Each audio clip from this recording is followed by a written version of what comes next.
Joseph Kabila, ancien président de la République démocratique du Congo, a dirigé le pays pendant près de 2 décennies. Silencieux, discret, souvent absent des médias, il a pourtant su construire dans l'ombre un empire financier colossal.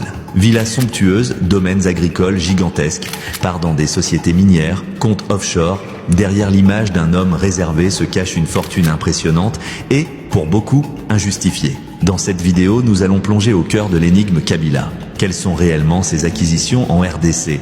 Comment a-t-il réussi à bâtir un tel patrimoine loin des projecteurs? Et surtout, quelles sont les preuves disponibles? Mais une question intrigue plus d'un. Pourquoi Joseph Kabila semble-t-il avoir une affection particulière pour la ville de Goma? Serait-ce un simple attachement personnel ou une stratégie d'investissement bien calculée? Il suffit de regarder l'un des projets les plus impressionnants en cours. Une cathédrale en construction à Goma, financée par son épouse, pour plus d'1 milliard de dollars. Un projet démesuré au cœur d'une ville qui attire désormais toutes les attentions. Alors reste bien jusqu'à la fin, abonne-toi, like et commente cette vidéo pour soutenir la chaîne. Ton interaction est notre meilleure récompense pour continuer à dévoiler ce que d'autres préfèrent taire. Numéro 5, l'hôtel Serena à Goma, un palace de luxe à la propriété trouble. Au cœur de la ville de Goma, en face du majestueux lac Kivu, s'élève l'un des hôtels les plus luxueux de toute la République démocratique du Congo, l'hôtel Serena. Classé 5 étoiles, cet établissement répond aux standards les plus élevés de l'hôtellerie internationale. Piscine, spa, suite présidentielle, sécurité renforcée, clientèle diplomatique, le Serena attire aussi bien les hommes d'affaires que les têtes couronnées africaines. Officiellement, cet hôtel appartient à un homme d'affaires de Goma, Vani Bichweka, présenté comme le propriétaire légitime. Mais en coulisses, plusieurs sources affirment que le véritable maître des lieux n'est autre que Joseph Kabila lui-même. Selon des révélations confidentielles relayées par plusieurs médias congolais, cet établissement aurait été financé par des circuits liés à l'ancien président. Et ce n'est pas tout. Le coût total estimé de l'hôtel frôlerait le milliard de dollars.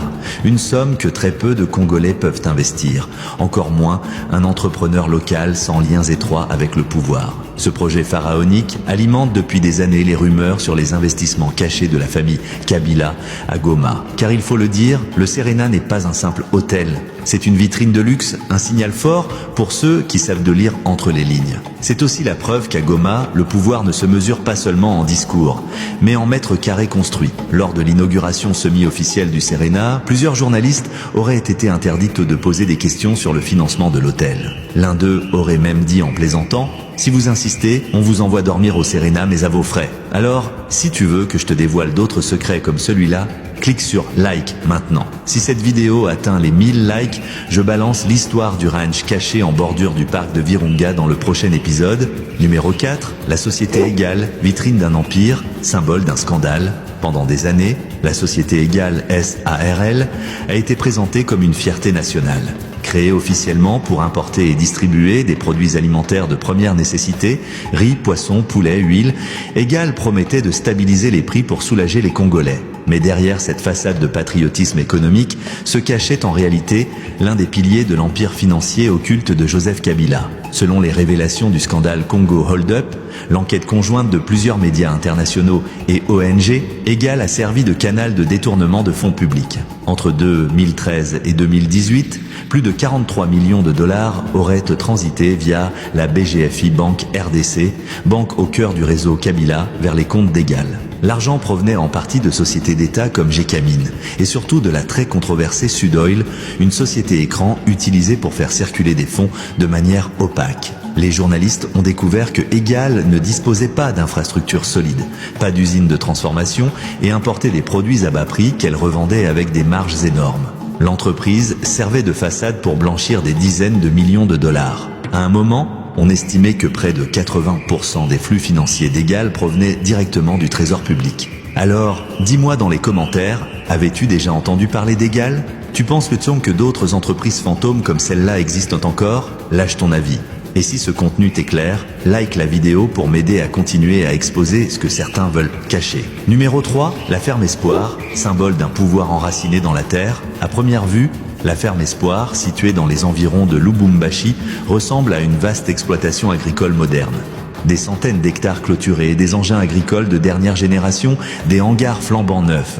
Mais ce que peu de gens savent, c'est que derrière ce projet rural se cache l'un des plus grands secrets fonciers de Joseph Kabila. Officiellement, cette ferme appartient à un réseau d'entrepreneurs liés à l'ancien pouvoir. Officieusement, elle ferait partie des nombreux domaines agricoles personnels de l'ex-président. Selon plusieurs sources locales, la ferme Espoir s'étendrait sur plus de 3000 hectares. On y cultive du maïs, du manioc, du soja, mais aussi des légumes destinés à l'exportation. La ferme possède même son propre système d'irrigation autonome et emploie plusieurs dizaines de travailleurs, mais pour des salaires souvent dénoncés comme très bas. Mais ce qui choque encore plus, ce sont les conditions d'acquisition de ces terres.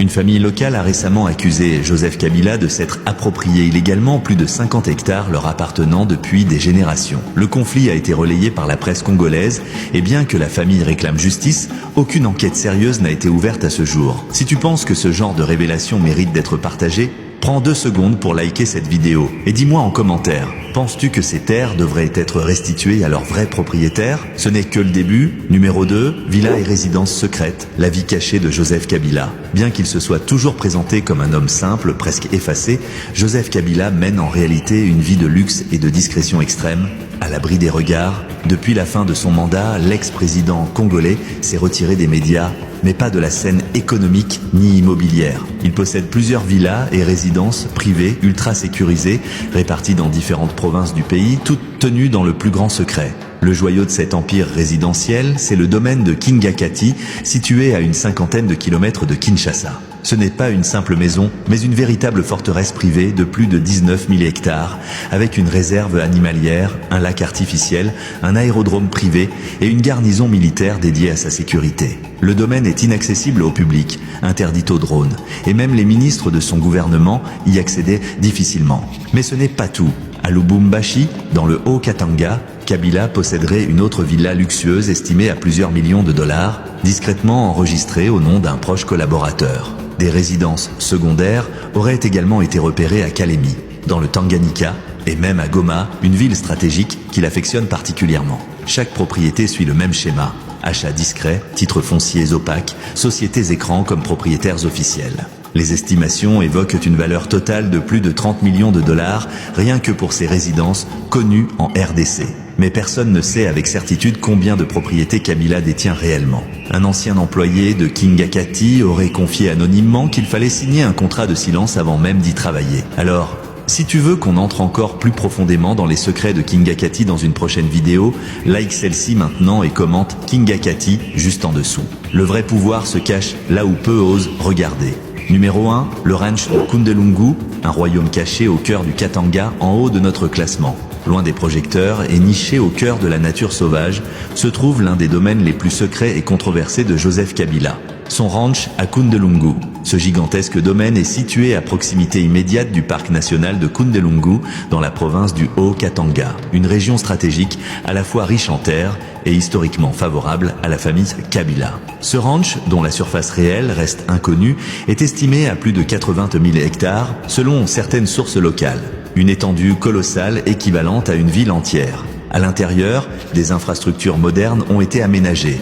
Routes privées, fermes d'élevage, logements pour le personnel, zones d'entraînement et même une piste d'atterrissage non officielle selon certains témoignages. Le domaine est gardé par des hommes lourdement armés et tout survol est interdit sans autorisation spéciale.